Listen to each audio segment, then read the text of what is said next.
Guess what happens when you get your pH up to 9? Base 9. Now you're with Gaia's motherboard. Now you're with the goddess. And that AI loses you. Da da da da da. Goodbye, hell realm. Hello, heavenly realm.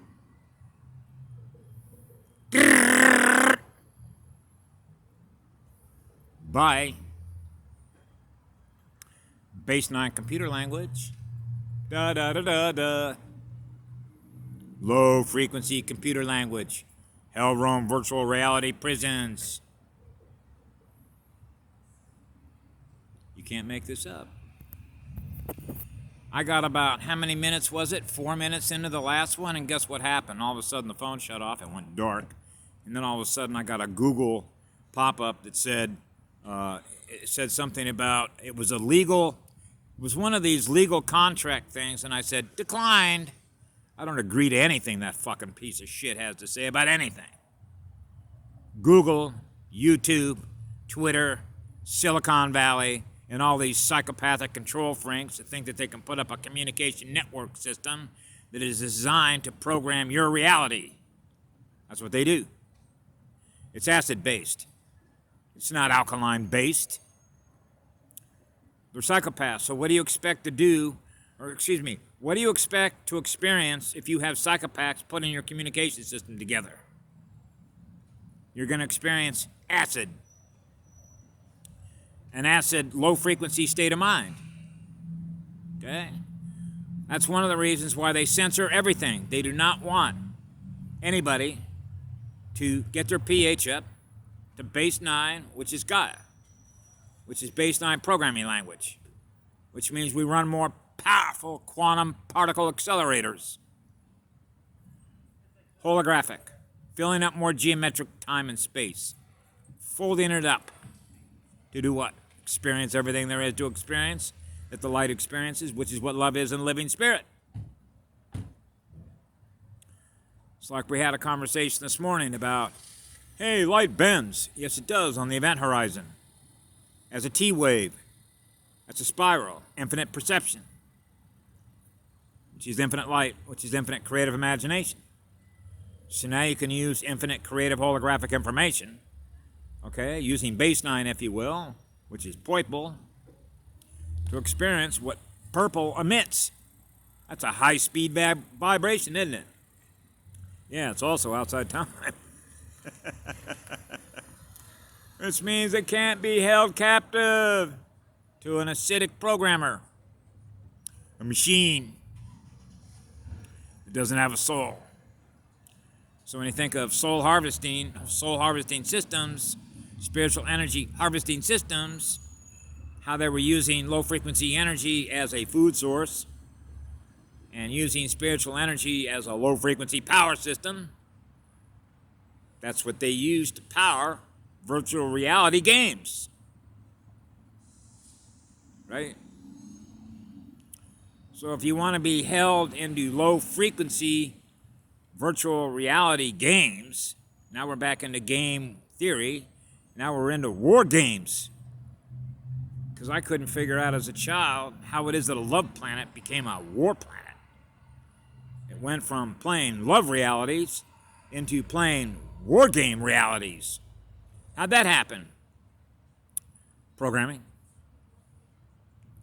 Programming the biotech. Your biotech's an operating system, right? Cellular membranes, membrane and a chip. So you're processing information, right? You're aware of the information. What is that information based on? Are you producing acid waste, acid rain at a high rate of speed? Now your body's toxic and full of acid. Boy, that's not alkaline. You're not experiencing base 9 alkaline. Now you're not emitting high-speed vibration, getting rid of all the toxic waste. Which means you learn how to be able to get rid of all the toxic waste at a high rate of speed. Burn it all off. Get rid of it. So imagine you're in a realm where you don't have to worry about that no more. Man, you're experiencing pure light. Like pure fire all the time, man. Molten voltage. molten lava, using consciousness that is analog to produce what? How about a planet? How about a star system? Imagine how big your perception is with all that light, with all that love. So I always sort of ask myself when I write these things down to myself, it's like writing to a goddess because I'm always writing to her, right? Because I don't have a girl next to me that I'm giving this to, so there's another girl that I do, which is her, the girl on the planet. So I've always got her to love forever, and that's what I do. See, so I'm always thankful to her for everything she allows me to experience being with her every single second of every single day. Because I'm still with her in this. Because this is what she gave me to love all you with. And love her back for all the love she gives me. Because I'm still a child, okay? Because I'm still having fun just like I did when I was 4 years old. Running around with a water hose, putting water on everybody, wanting to have fun. Surf those waves, climb those trees, do everything that is possible to experience in a state of love and joy. So you're always wanting to have love and joy because we can do that when you're running on high-speed waves. See, so when you're running that high-speed waves, man, it cannot capture you. Remember I mentioned about the vampire and the artist? The vampire's wanting to catch up to the artist, to consume the artist. No, you cannot capture me. You cannot catch me on that broom that you're wearing that hat. And then we get into perception of hats. I thought about this one time when I was talking about when they couldn't figure out why this child was like a Mexican jumping bean and he was getting D's in some courses and A's in other courses. What's the matter with this kid? See, he's not following our program. You know, we're not putting all this junk into its head. It's kicking it out. How come it's kicking it out and not showing an interest in this stuff, but he's showing an interest in other stuff? See, there's something wrong with it, which means he's rejecting the programming. Okay, he's not regurgitating it back out of his unconscious memory to run our full program. See how that works? So now they want to check you out. What's wrong with you? See, so you're always under surveillance. So when you know you're under surveillance and why you're under surveillance, you don't want your lighthouse to show too much light because you realize that when you're in Rome, you got to do as the Romans do. Otherwise, they'll capture you and do the same thing to us that they did to Christ. Okay? Put them on a cross, make them suffer. Right? All about pain and suffering. Then they can feed on that energy.